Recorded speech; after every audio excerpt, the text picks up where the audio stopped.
Hi dear friends, welcome to better and do best. दोस्तों, हम यहाँ पे कवर कर रहे हैं बीपीएससी 27 वर्षों में परीक्षा में पूछे गए प्रश्नों को, जिसमें आज हम भौतिक विज्ञान के 27 वर्ष में जितने भी प्रश्न पूछे गए हैं यहाँ पे देखेंगे। तो परीक्षा से पहले कम से कम 3 से 4 बार इन प्रश्नों को देखना बहुत ही ज़्यादा जरूरी हो जाता है, क्योंकि डायरेक्ट इनडायरेक्ट 80% क्वेश्चन यहीं से रिपीट होते हैं।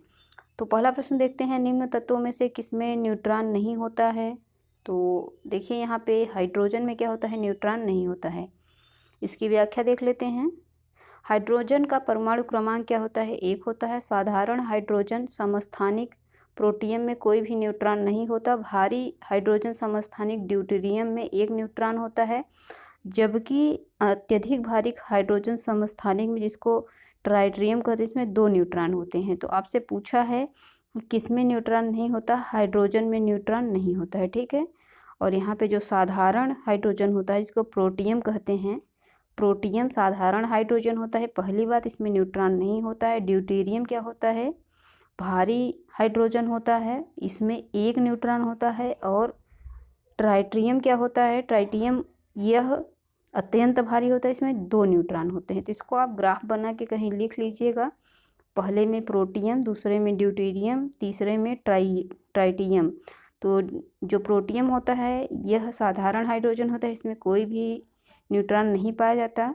और जो ड्यूटेरियम होता है इसमें 1 न्यूट्रॉन पाया जाता है, और जो ट्राइटिरियम होता है इसमें 2 न्यूट्रॉन पाए जाते हैं। ये अत्यंत भारी होता है, यह भारी होता है, और ये साधारण होता है। अगला प्रश्न देखते हैं, एंगस्ट्रॉम की इकाई क्या है। एंगस्ट्रॉम तरंग दैर्ध्य की इकाई है, इसको याद रखिएगा। और 1 एंगस्ट्रॉम बराबर 10⁻⁻6 मीटर होता है। आवृत्ति को मापा जाता है, आवृत्ति को हर्ट्ज में मापा जाता है, ये ऑप्शन सही हो जाएगा। आवृत्ति एसआई मात्रक क्या होता है, हर्ट होता है। सामान्य मनुष्य 20 हर्ट्ज से 20,000 हर्ट्ज तक ध्वनि को सुन सकता है। तो ध्वनियाँ 3 प्रकार की होती हैं। एक होती हैं अपश्रव्य होती हैं, जिन्हें सुन नहीं सकते, ये बीट 20 हर्ट्ज से कम होती हैं, ठीक है। और जो 20 से 20,000 हर्ट्ज तक होती हैं, ठीक है, इनको क्या कहा जाता है, इनको श्रव्य ध्वनियाँ कहा जाते हैं। सामान्य मनुष्य इसी को सुन सकता है।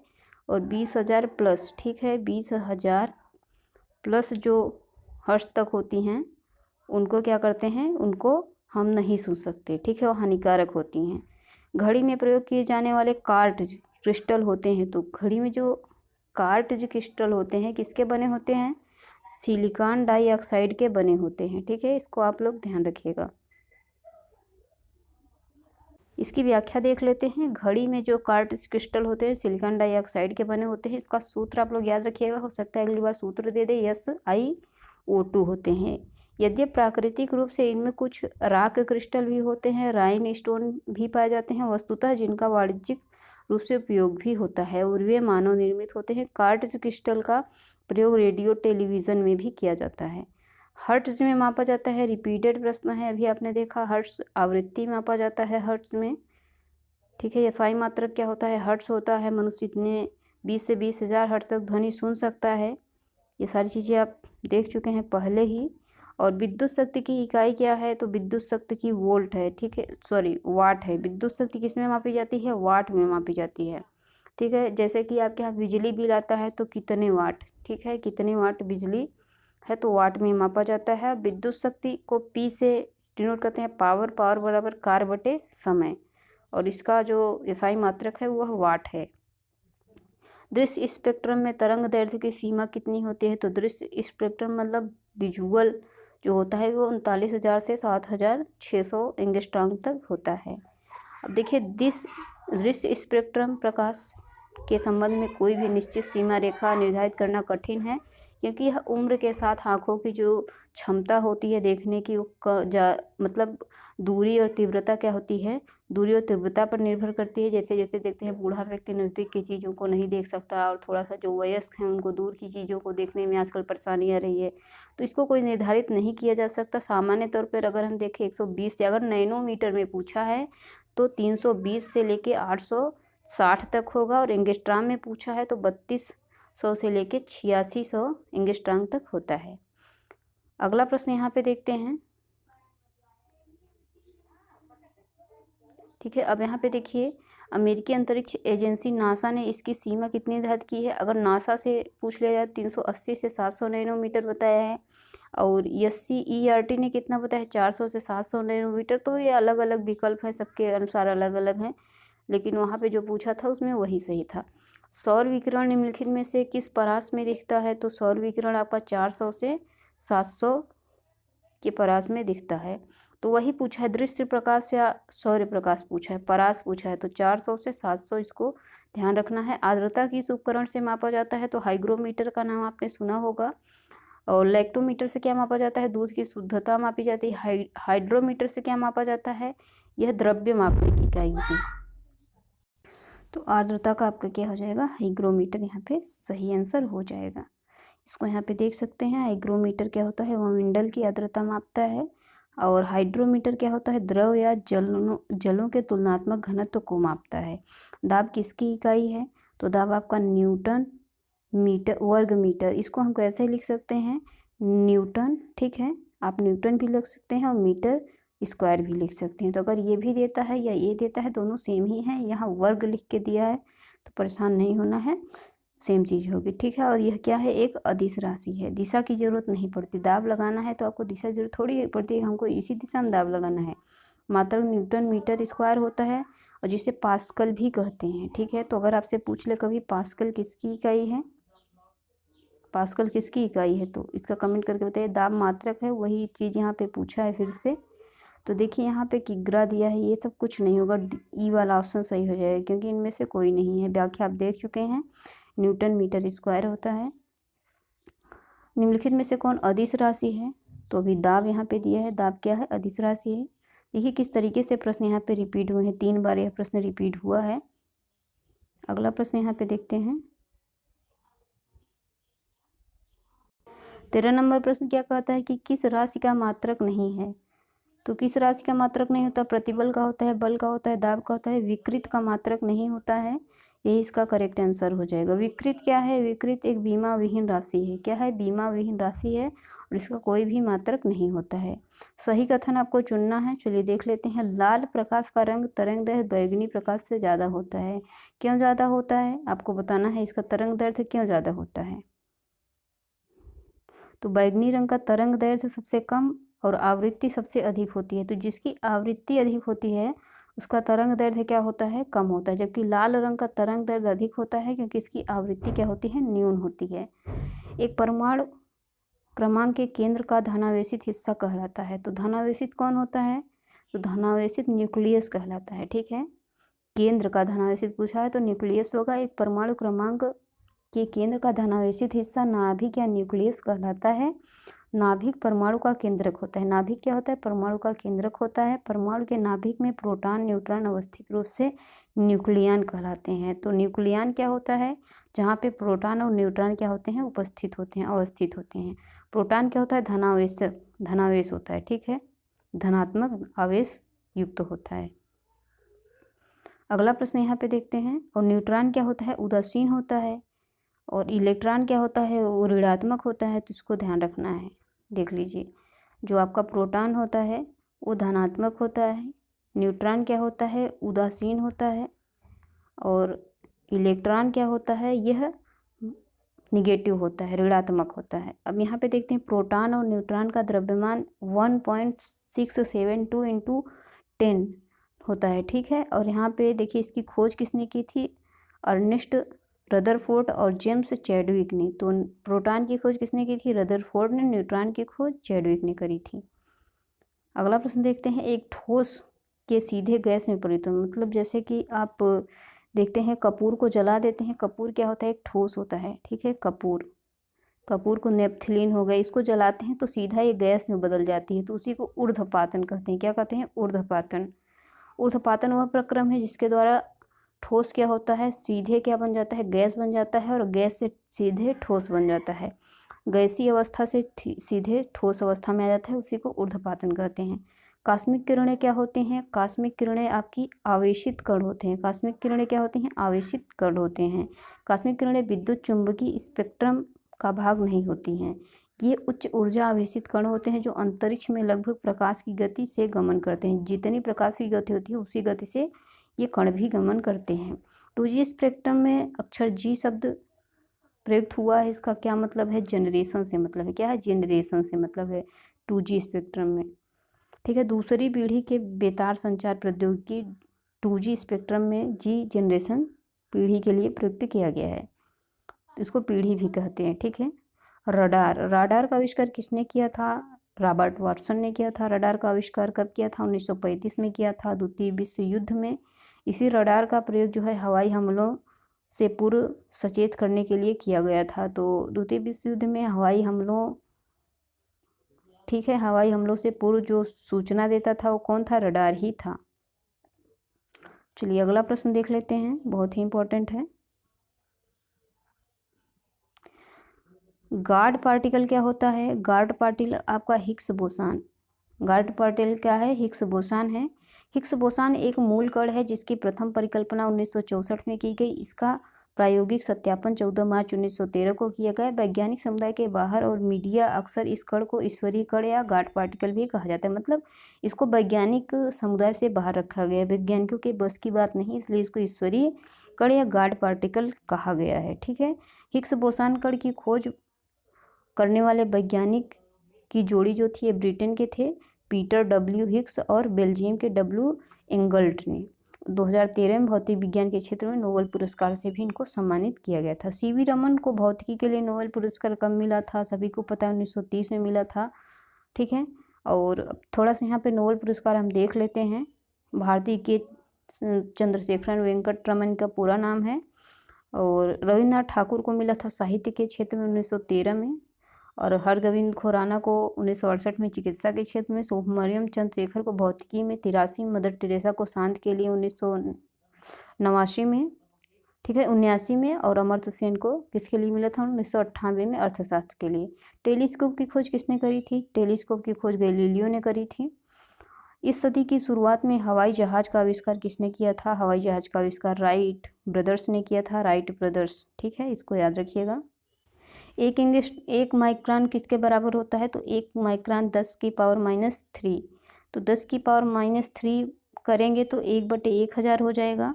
तो 1/1000 इसको याद रखिएगा। 40 डिग्री सेल्सियस का मान फ़ारेनहाइट स्केल में क्या होगा? ये एक फार्मूला, इसको ध्यान रखिए, 104 होगा। कैसे आएगा इसको हम यहाँ पे लगा के देखते हैं। देखिए, किसी भी चीज़ को फ़ारेनहाइट में बदलना होता है तो फ़ारेनहाइट बराबर क्या होता है? 9/5। उसके बाद जो सेल्सियस पैमाना दिया है उसमें 32 जोड़ देते हैं। तो जैसे यहाँ पे हम देखते हैं 40 डिग्री फ़ारेनहाइट दिया है, तो यहाँ पे देखिए 9/5 सी की जगह 40 रख के 32 प्लस कर दिया है। तो इसको हम करेंगे 8 पंचे 40 और 9 8 72, 72 प्लस हम 32 कर देंगे तो हमारा 104 आंसर आ जाएगा। आपको बस एक ही फार्मूला याद रखना है, क्या है? F बराबर 9/5 सी प्लस 32। ये फार्मूला याद है तो ऐसे सभी प्रश्न आप सॉल्व कर लेंगे। क्रोमेटोग्राफी की तकनीक का प्रयोग होता है। तो इस तकनीक का प्रयोग एक मिश्रण से पदार्थों को अलग करने में इसका प्रयोग किया जाता है। लोलक की कालावधि किस पर निर्भर करती है? देखिए, जिसकी जितनी ज़्यादा लंबाई होगी उसकी कालावधि क्या होगी? उतनी ही ज़्यादा होगी। लंबाई ज़्यादा होगी तो कालावधि ज़्यादा लगेगा, उसको समय ज़्यादा लगेगा। अगला प्रश्न देखते हैं यहाँ पे। बल गुणनफल होता है। बल का फार्मूला आपको याद है? द्रव्यमान गुणे त्वरण होता है। बल का फार्मूला क्या होता है? द्रव्यमान गुणे त्वरण। तो यही इसका राइट आंसर हो जाएगा। देखिए, संवेग में परिवर्तन की दर को बल कहते हैं। संवेग में परिवर्तन की दर को बल कहते हैं। अगर वस्तु का द्रव्यमान यम है और उसका वेग u गति से हो रहा है, 1 सेकंड बाद v गति को प्राप्त कर देता है, संवेग की दर बराबर mv माइनस mu/t। तो ये सब इतना याद करने की जरूरत नहीं है आपको, बस बल बराबर क्या होता है? द्रव्यमान गुणे त्वरण। त्वरण ज्ञात करने का सही सूत्र क्या है? तो सूत्र कुछ दिए गए हैं, उनको अगर आप याद रखेंगे। देखिए, 2002 का प्रश्न है, फिलहाल अभी इतने ऐसे प्रश्न नहीं पूछे। ए बराबर v माइनस u/t, ये सरल प्रश्न है, इसको तो एक बार एक नज़र दौड़ा लीजिएगा। निम्नलिखित में से कौन सी राशि क्या है? सदिश नहीं है। ठीक है, सदिश नहीं है। तो इसमें आप देखेंगे आयतन के लिए किसी भी दिशा की जरूरत पड़ती है क्या? आयतन के लिए किसी दिशा की जरूरत नहीं पड़ती है। चारों दिशाओं में मन करेगा जिधर उसको ढलान मिलेगा उसी तरफ वो क्या हो जाएगा? फैल जाएगा। ठीक। ठीक है। अब देखिए यहाँ पे कुछ हम देख लेते हैं, कुछ सदिश राशियाँ जैसे वेग हो गया, बल हो गया। अदिश राशियों में क्या क्या हो जाएंगे, केवल परिमाण बताती हैं, जैसे आयतन हो गया। पदार्थ के संवेग और वेग के अनुपात में कौन सी भौतिक राशि प्राप्त की जाती है। अगर वेग और संवेग का अनुपात कर दिया जाए तो कौन सी राशि प्राप्त होगी, तो द्रव्यमान होगा। द्रव्यमान बराबर क्या होता है, तो यहाँ पे देखिए किसी वस्तु का द्रव्यमान यम है, वेग क्या है, वी है, तो उसका संवेग यम वी हो जाएगा, यम वी। ठीक है। और वेग का संवेग और वेग का अनुपात बराबर यम वी बटे वी बराबर यम। चलिए आगे देखते हैं। 1 किलोमीटर की दूरी से तात्पर्य क्या होता है, तो 1000 मीटर हो जाएगा, क्योंकि 1 मीटर बराबर कितना होता है, 100। ठीक है। 1 किलोमीटर बराबर कितना होता है, 1000 मीटर होता है। ये तो बहुत नॉर्मल सी चीज़ है। अब अगला यहाँ पे हम देखते हैं, 1 पिकोग्राम बराबर क्या होता है। 1997-98 का प्रश्न है। 10 के पावर -12 होता है। आप एक लिफ्ट में खड़े हैं, लिफ्ट के फर्श पर आपके द्वारा भार लग रहा है, तो कितना भार लगेगा, इसको देखिए। लिफ्ट के 9.8 मीटर पर सेकेंड के त्वरण से नीचे आते समय क्या लगेगा, भार लगेगा। वायु में ध्वनि तरंग होती है। वायु में ध्वनि तरंग क्या होती है, अनुदैर्ध्य होती है। क्या होती है, अनुदैर्ध्य होती है। ध्वनि तरंगे यांत्रिक तरंगे भी कहलाती हैं, क्योंकि उनके संचरण के लिए द्रव्यमान माध्यम ठोस, द्रव, गैस की आवश्यकता होती है। वायु और गैस में ध्वनि की तरंगे क्या होती हैं, अनुदैर्ध्य होती हैं, क्योंकि इस माध्यम में घटक तरंग की गति की दिशा के अनुदिश दोलन करते हैं। तो अगर आपसे पूछ लिया जाए ध्वनि तरंगे क्या होती हैं, अनुदैर्ध्य होती हैं कि अनुप्रस्थ होती हैं, तो ये अनुदैर्ध्य अनुप्रस्थ दोनों होती हैं। अनुप्रस्थ किस में होती हैं, ठोस में अनुप्रस्थ होती हैं। और यहाँ पे देखिए गैस में क्या होती है, गैस और द्रव में क्या होती हैं, अनुदैर्ध्य हो जाती हैं। ठीक है। अगला प्रश्न यहाँ पे देखते हैं, विद्युत शक्ति की इकाई क्या है। रिपीटेड प्रश्न है, वाट हो जाएगा। सेम टू सेम 2019 में किस तरीके से प्रश्न रिपीट हुआ है आपने यहाँ पे देख लिया। बाकी यहाँ पे शक्ति बराबर या पावर बराबर क्या होता है, कार्य बटे समय होता है। टरबाइन एवं डायनमो से बिजली प्राप्त करने के लिए किस ऊर्जा को विद्युत ऊर्जा में बदलते हैं, तो टरबाइन और डायनमो क्या होता है, यह देखिए आपकी यांत्रिक ऊर्जा को क्या करता है, विद्युत ऊर्जा में। ये टरबाइन और डायनमो क्या है, एक यंत्र है। ठीक है। और यांत्रिक ऊर्जा को ये किस में बदल देते हैं, विद्युत ऊर्जा में बदल देते हैं। मैकेनिकल एनर्जी जिसको कहते हैं। ठीक है। अगला देखिए, 100 वाट की बिजली का बल्ब यदि 10 घंटे जले तो कितनी बिजली खर्च होगी। अब आपके यहाँ अगर बिजली का बिल आता है तो आप ऐसे ही कुछ जोड़ घटा के निकालते हैं। तो देखते हैं 100 वाट का बल्ब 10 घंटे जला है, तो खर्च हम कैसे निकालेंगे। देखिए 100 वाट का हम कितने में घंटे से गुणा कर देंगे। ठीक है। तो कितना आ जाएगा, 1000 वाट आ जाएगा या घंटा आ जाएगा। और 1000 वाट या घंटा बराबर कितना होता है, 1 यूनिट होता है। अगली बार हो सकता है आपसे पूछ ले कि 1 यूनिट में कितना वाट होता है, तो 1 यूनिट में 1000 वाट होता है। तो इसको ऐसे भी समझे रहिएगा। एक सामान्य शुष्क सेल में विद्युत अपघट्य होता है। तो एक सामान्य शुष्क में जो विद्युत अपघट्य होता है वो अमोनियम क्लोराइड होता है। अमोनियम क्लोराइड है क्या, यह सामान्य सेल में अमोनियम क्लोराइड या जिंक क्लोराइड को विद्युत अपघट्य के रूप में प्रयोग किया जाता है, तथा मैग्नीज डाइऑक्साइड को कैथोड के रूप में प्रयुक्त किया जाता है। तो मैग्नीज डाइऑक्साइड कैथोड के रूप में और जिंक क्लोराइड या अमोनियम क्लोराइड अपघट्य के रूप में शामिल किया जाता है। डायनमो क्या होता है, अभी हमने देखा था। डायनमो यांत्रिक ऊर्जा को वैद्युत ऊर्जा में परिवर्तित कर देता है। तो ये सारी चीज़ें हम देख चुके हैं।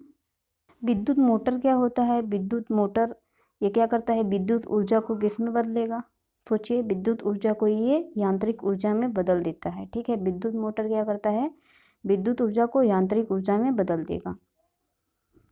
विद्युत धारा निम्नलिखित में से किस उपकरण से मापी जाती है, तो विद्युत धारा एमीटर से मापी जाती है। ठीक है। विद्युत धारा, और अभी आपने क्या पढ़ा था इसके पहले, जो वाट में मापा जाता था, एक बार रिवीजन करिए उसको, क्या दिया था। विद्युत धारा किस उपकरण से, एमीटर से। किस तरीके से देख रहे हैं, प्रश्न रिपीट हुआ है। ये कब का प्रश्न था, ये 18 का प्रश्न था। देखिए एक अगले साल सेम टू सेम प्रश्न ही रिपीट कर दिया है। तो मैंने पहले ही बता दिया कितना इंपॉर्टेंट हो जाता है बीपीएससी के लिए। प्रकाश में 7 रंग होते हैं और रंगों का अवलोकन करने के लिए हम क्या करते हैं, एक प्रिज्म को लेते हैं और अलग अलग रंगों को किया जाता है। अगर आप जो 7 रंग होते हैं प्रकाश, उनको अलग करना चाहते हैं तो आप एक प्रिज्म ले लीजिए और उस प्रकाश को उस पर डालिए, तो यहाँ से आपके 7 अलग अलग रंग निकल जाएंगे। ठीक है, इसको बिबिग्योर भी कहा जाता है, जैसे बैगनी, जामुनी, नीला, हरा, पीला, नारंगी, लाल। अगर इंग्लिश में आपको नहीं आ रहा है तो हिंदी में आप बेजानी, हपी, नाला भी याद कर सकते हैं। बेजानी, हपी, नाला। ठीक है, अब देखिए बे से क्या हो जाएगा, बैगनी, जामुनी, नीला, हरा, पीला, नारंगी और लाल। याद हो गया, बेजानी, हपी, नाला। या फिर आप बिबग्योर याद कर लीजिए। ठीक है, अगला यहाँ पे देखते हैं, यदि किसी ऐनक के लेंसों की शक्ति 2+ डायोप्टर हो तो उसकी फोकस दूरी क्या होगी, तो उसकी फोकस दूरी आपकी 50 सेंटीमीटर हो जाएगी। क्या हो जाएगी, 50 सेंटीमीटर। अगला है, चुंबकीय सुई किस तरफ संकेत करती है, तो चुंबकीय सुई हमेशा उत्तर दिशा की तरफ संकेत करती है। जैसे आप घने जंगल में चले गए, दिशा नहीं पता, तो चुंबकीय सुई के माध्यम से आप उत्तर दिशा जान लेंगे तो बाकी दिशाओं के बारे में आप स्वयं पता कर सकेंगे। ठीक है, तो चुंबकीय सुई हमेशा उत्तर दिशा की ओर आकर्षित होती है। थोड़ा सा इसको समझ लीजिएगा कि चुंबकीय सुई उत्तर दिशा की तरफ संकेत करती है। पृथ्वी के चुंबकीय ध्रुव उत्तरी दक्षिणी ध्रुव के अनुरूप आकर्षित होती है। ठीक है, और चुंबकीय सुई भी पृथ्वी के उत्तर ध्रुव की ओर आकर्षित होकर उत्तर दिशा बताती है। अब जो चुंबकीय सुई होती है वो उत्तरी ध्रुव की ओर आकर्षित होती है। उत्तरी ध्रुव उत्तर में है, आपको पता है, तो इसलिए उत्तर दिशा का हमको ज्ञान हो जाता है। श्वेत प्रकाश को नली में कैसे पैदा करें, तो श्वेत प्रकाश को नली में अगर पैदा करना है तो हमको क्या करना पड़ेगा, तंतु को गर्म करना पड़ेगा। श्वेत प्रकाश प्रदीप्तशील ट्यूब में निम्न दाब पर पारे की वाष्प में पैदा की जा सकती है। ट्यूब के सिरों पर तंतुओं पर विद्युत प्रवाह पर, ठीक है, पारा वाष्प अदृश्य पराबैंगनी किरणें उत्सर्जित होती हैं। पराबैंगनी किरण नलिका की आंतरिक सतह पर लेपित प्रदीप्तशील पदार्थ की परत पर मिलकर दृश्य प्रकाश उत्सर्जित करती हैं। आइंस्टीन को नोबेल प्राइज किस कार्य के लिए मिला था, तो आइंस्टीन को आपको पता है, बहुत ही सरल प्रश्न है, विद्युत प्रकाश, ठीक है, विद्युत प्रभाव के लिए, प्रकाश विद्युत प्रभाव के लिए इनको मिला था। अगला प्रश्न है 48, विद्युत उत्पन्न करने के लिए कौन सी धातु का प्रयोग किया जाता है, यूरेनियम का प्रयोग किया जाता है। इसको प्रयोग मतलब उत्पन्न करने के लिए। कमरे को ठंडा कैसे किया जा सकता है, तो कमरे को ठंडा करने के लिए संपीड़ित गैस की आवश्यकता होती है। संपीड़ित गैस आपका ये जो कूलर है, संपीड़ित गैस हो गया निकलता है, एसी हो गया, संपीड़ित गैस ही इसमें भरी जाती है। आमतौर पर सुरक्षा फ्यूज लगाने के लिए प्रयोग किए जाने वाला तार जो है बना होता है। तो सुरक्षा फ्यूज क्या होता है, जैसे आपकी बिजली ज़्यादा होगी तो फ्यूज जो होता है जल जाता है, बाकी आपके जो सामान है जो और जो मैकेनिकल यांत्रिक चीज़ें हैं वो बच जाती हैं। ठीक है, तो टिन और शीशे किसका बना होता है, टिन और शीशे का एक मिश्र धातु का बना होता है। फ्यूज एक छोटा सा तार का टुकड़ा होता है। यह रांगा शीशा, ठीक है, रांगा शीशा, इसको टिन और लेड किसको बोलते हैं, शीशा को बोलते हैं, इसको भी ध्यान रखिएगा, मिश्र धातु से बना होता है। इसका गलनांक क्या होता है, निम्न होता है। लघु पथन, ठीक है, लघु पथन, शॉर्ट सर्किट जिसको बोलते हैं, अभिसारण, ओवरलीडिंग, वोल्टता वृद्ध आदि के कारण जब परिपथ धारा निर्दिष्ट मान से अधिक हो जाती है तो फ्यूज गलकर टूट जाता है।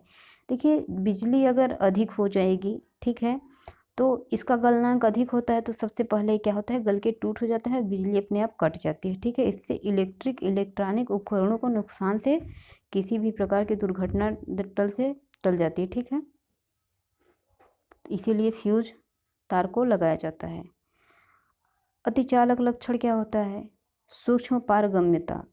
अब ये सूक्ष्म पारगम्यता क्या, इसको समझते हैं। 1911 में डच भौतिक विज्ञानी एच ओनेस ने प्रतिरोध पर ताप के प्रभाव का अध्ययन किया। उन्होंने धातुओं के कुछ नमूनों को कुछ केल्विन ताप पर ठंडा करके उसके विद्युत प्रतिरोध की माप की। ओनेस ने क्या किया था, यह जानकर आश्चर्य हुआ कि 4.2 के ताप पर पारे का विद्युत प्रतिरोध क्या होता है, शून्य होता है। यह पाया गया कि न्यून तापों पर अनेक तत्व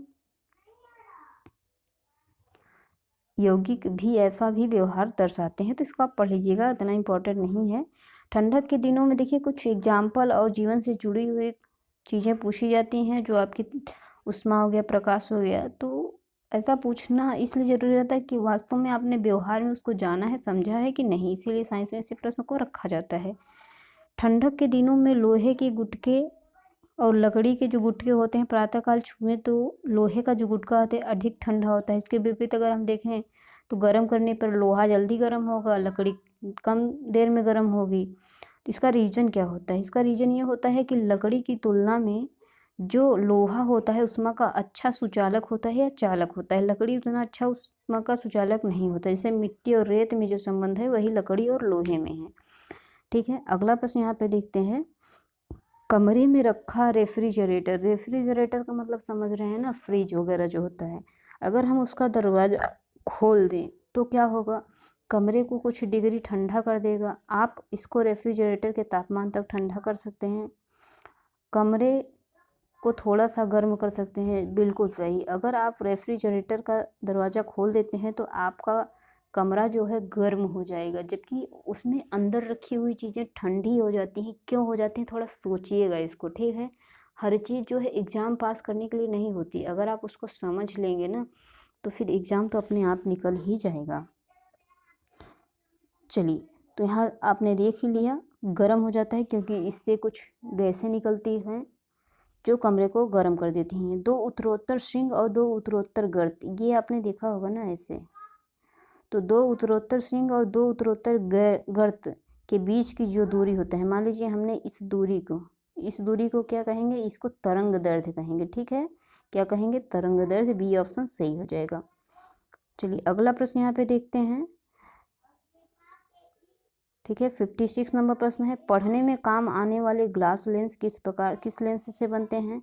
तो उत्तल लेंस से बनते हैं। किससे बनते हैं? उत्तल लेंस से बनते हैं।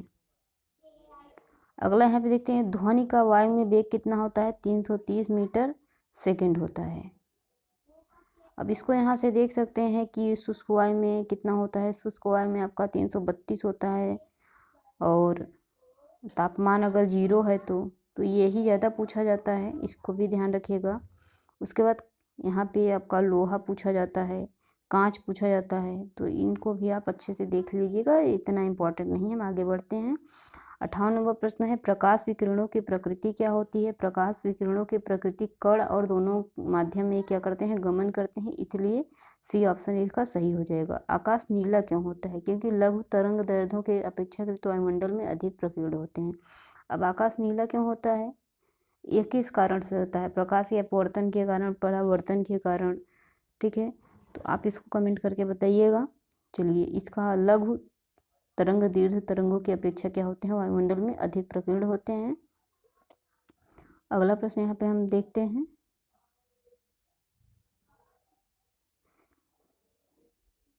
पानी का घनत्व अधिकतम होता है, तो पानी का अधिकतम घनत्व होता है 4 डिग्री सेल्सियस पे। ठीक है, अगला प्रश्न देखते हैं। 50 डिग्री फ़ारेनहाइट का मान कितना होगा? तो अभी हमने आपको बताया था 9/5 C + 32। तो इस यहाँ 50 रख दीजिए, 5 दहमा 50, 10 9 90, 90 में अगर आप 32 जोड़ देंगे कितना आ जाएगा? 2, 9 3 12 हो जाएगा, 122। तो 122 इसका करेक्ट आंसर हो जाएगा, जो हमने आपको बताया। फार्मूला याद रखेंगे तो देखिए किस तरीके से प्रश्न, लेटेस्ट प्रश्न पूछे जा रहे हैं। ठीक है, वर्षा की बूंद गोल होती है क्योंकि पृष्ठ तनाव के कारण। ठीक है, और जैसे कि अगर हम आपसे पानी में मिट्टी का तेल मिला दें तो वो घुलता नहीं, पृष्ठ तनाव के ही कारण नहीं घुलता है। महासागर में ऊंची जल तरंगें कैसे होती हैं? तो ये देखिए चंद्रमा से होती हैं। ठीक है, क्यों होती हैं? क्योंकि चंद्रमा नज़दीक है, सूर्य दूर है। चंद्रमा क्या है? नज़दीक है, सूर्य दूर है, इसलिए इसका गुरुत्वाकर्षण अधिक कार्य करता है। जब एक पत्थर को चांद की सतह से पृथ्वी पर गिराया जाता है तो इसका द्रव्यमान बदल जाता है। तो देखिए द्रव्यमान में कोई भी परिवर्तन नहीं होता, इस चीज़ को आप जानते रहिए। इसके भार बदल जाता है। जी हाँ, भार में परिवर्तन हो जाता है क्योंकि गुरुत्वाकर्षण क्या होता है? कम जाता है। 1/6 भार क्या होता है? कम हो जाता है। तो इसको समझे रहिएगा। वही चीज़ यहाँ पे दी गई हैं। सौर ऊर्जा में निम्न में से किससे प्राप्त होती है? सूर्य से प्राप्त होती है, इसमें कुछ है ही नहीं। यहाँ पे जो इम्पोर्टेंट है, नाभिकीय संलयन द्वारा सूर्य में ऊर्जा का निर्माण होता है, विखंडन द्वारा ऊर्जा मुक्त होती है। तो जब जुड़ेंगे क्या होंगे? ऊर्जा का निर्माण करेंगे, और ऐसे फट जाएंगे तो क्या हो जाएंगे? ऊर्जा क्या हो जाएगी? मुक्त हो जाएगी। सूर्य पर ऊर्जा का निर्माण होता है नाभिकीय संलयन के द्वारा होता है। प्रथम भारतीय उपग्रह आर्यभट्ट कब छोड़ा गया था? बहुत ही सरल प्रश्न है। 19 अप्रैल 1985 को छोड़ा गया था। प्रथम भारतीय उपग्रह इसको कहा जाता है। वर्ष दीर्घतम होता है, तो वर्ष दीर्घतम कहाँ होता है? प्लूटो पर होता है। वर्ष दीर्घतम होता है, इसका कक्षीय परिक्रमण काल 248 होता है। तो मतलब पृथ्वी वर्ष इसका जाता होता है। सूर्य के प्रकाश का धरती पर पहुंचता है तो 8.20 मिनट में, ठीक है। तो यहाँ 5 दिया है, लगभग यही है। लगभग में अगर हम बात करें, क्योंकि इसमें 8.20 यह जो है एग्जैक्ट है, इतना ही लगता है। अगला प्रश्न है, सूर्य का प्रकाश पृथ्वी पर पहुंचता है। तो देखिए अब यहाँ पे 8 मिनट दिया है, 8 मिनट से ज़्यादा समय लगता है, इसलिए यहाँ पे आपका ई वाला ऑप्शन सही हो जाएगा। 8 मिनट 20 सेकंड, 19 सेकंड, लगभग आप 20 सेकंड ले सकते हैं इसको। सौरमंडल का सबसे बड़ा ग्रह बृहस्पति है, सबको पता है। और बुध क्या है? सबसे छोटा ग्रह है। अभी आप लेटेस्ट एक आया था कि सबसे ज़्यादा उपग्रह किसके पास हैं। सबसे ज़्यादा उपग्रह किसके पास हैं, कमेंट करके बताइएगा। खोजे गए हैं 20 नए, तो बृहस्पति अब नहीं रहा है। अब बृहस्पति के पास सबसे ज़्यादा उपग्रह नहीं है, किसके पास हो गए हैं? कंप्यूटर की भाषा नहीं है, तो फास्ट किसी भाषा का नाम बेसिक है, कोबोल होती है, सी होती है, C++ होती है, फ्रोटान होती है, फोर्ट्रान, ये सारी हैं। फास्ट कोई भी भाषा नहीं है। 73 निम्न में से कौन सी धातु रोशनी के बल्बों में फिलामेंट के रूप में प्रयोग होती है? टंगस्टन। तो आपसे पूछा जाता है बल्ब किससे बने होते हैं? टंगस्टन धातु से बने होते हैं। निम्न में से कौन सी धातु अर्धचालक के रूप में, ट्रांजिस्टर के रूप में प्रयुक्त होती है? तो जर्मेनियम का प्रयोग किया जाता है। परमाणु नाभिक के अवयव हैं। परमाणु नाभिक में क्या क्या अवयव हो सकते हैं? प्रोटॉन और न्यूट्रॉन हो सकते हैं। निम्नलिखित में से वैकल्पिक ऊर्जा का सबसे बड़ा स्रोत इस समय देखिए सौर ऊर्जा पर ज़्यादा प्रभाव डाला जा रहा है, क्योंकि और जो है जो प्राकृतिक हैं वो सीमित हैं और जल्दी ख़त्म होने की कगार पे हैं। तो इसलिए हम खोज कर रहे हैं कि सौर ऊर्जा से हम क्या क्या कर सकते हैं। चलिए अगला प्रश्न देखते हैं। 2-4 प्रश्न आपके और बचे हैं। 80-81 प्रश्न हैं। तो देखिए 77 परमाणु बम का सिद्धांत आधारित होता है। तो परमाणु बम में क्या होता है? हम क्या करते हैं? पहले संलयन करते हैं, ठीक है। एक एक मटेरियल को संलयन करके ऐसे बना देते हैं। जब इसमें हम आग लगाते हैं, ठीक है, ये क्या होता है? ये ब्लास्ट हो जाता है, ठीक है। तो ये विखंडन पर आधारित होता है, क्योंकि ऊर्जा इसमें मुक्त होती है, परमाणु तत्व टूट जाते हैं। वायु में कौन सी नोबेल गैस होती है? तो वायु में आपकी रेडान गैस भरी जाती है। नोबेल गैस की बात करी जा रही है, नहीं होती। वायु में कई प्रकार की गैसें पाई जाती हैं, जो नोबेल नहीं है, रेडान है। बाकी ये सारी नोबेल गैसें हैं। बिजली की खपत का बिल किसके मापन पर आधारित होता है? तो देखिए फिर से वही प्रश्न आ गया है आपका कि वाट। ये 3 बार रिपीटेड प्रश्न है, इसको ध्यान रखिएगा। 95 में आया था, फिर 2019 में भी आया था। निम्नलिखित में से सबसे भारी धातु कौन सी है? यूरेनियम है। यूरेनियम का प्रयोग किसमें किया जाता है? अभी मैंने आपको बताया, कमेंट करके आप लोग बताइएगा क्या आंसर होगा। इनसैट 2A कब छोड़ा गया था? 10 जुलाई 1992 में छोड़ा गया था। तो ये हमारे 81 प्रश्न रहे भौतिक विज्ञान से। नेक्स्ट हम कोई और सेक्शन से रिलेटेड धीरे धीरे एक एक सेक्शन करके पूरा 27 वर्षों का प्रीवियस ईयर क्वेश्चन आपका कवर करा देंगे। बहुत बहुत धन्यवाद।